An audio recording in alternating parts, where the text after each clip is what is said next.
We have about approximately 5 liters of blood, give and take, for our height and age and weight. And this blood has to contain a certain amount of sodium. And the amount of sodium that it contains, it could be different to some degree.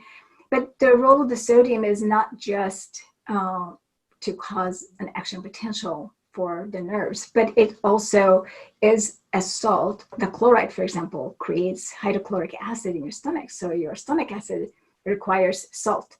An average person carries approximately 1 pound in salt. That is a huge amount that you carry in you, because you basically have a little mini ocean in your body, and every single cell is basically floating in the seawater. Mm-hmm. So we have to retain the seawater quality to all of our cells. And if you don't, if you remove the amount of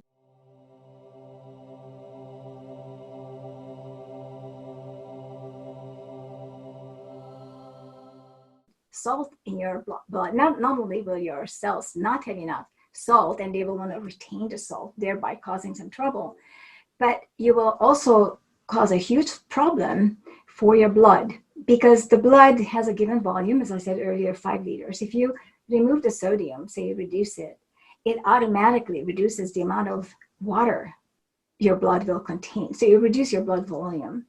And so what does that mean? It means that now less amount of fluid has to pass around 5 times, as opposed to earlier you had more pass around 5 times. So you have to increase the speed with which it goes and the pressure with which it goes. So reduced sodium diet actually increases blood pressure. And this is yet to reach doctors and people in general.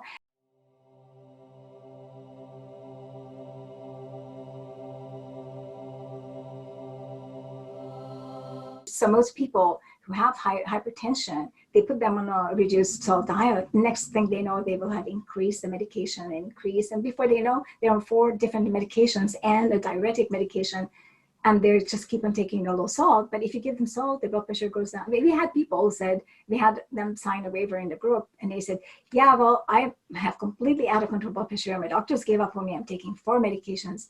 Just do whatever you do. And they came off all the medications, stopped drinking their Cokes and other kind of drinks and a lot of coffee a day.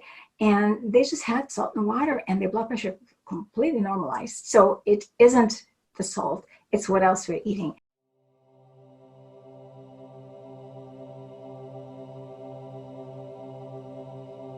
First of all, it depends upon how much water we drink, because you don't want to take too much salt unless you also drink enough water to go with it. So there's a formula that we use, and which I'm sure you're also familiar with, to calculate how much water a person needs to drink minimally. I exclude water from food, because the water in food, even in watermelon, yes, there's a lot of water in there. Go get a tea. It has a lot of water in there, but you try to separate it. What does it take for you to separate the water from the tea? You have to boil that thing, and you have to collect the water and drip it, and then you have water and the tea stays in a cup. So it is a chemical process. It isn't available for your cells to use as a free water.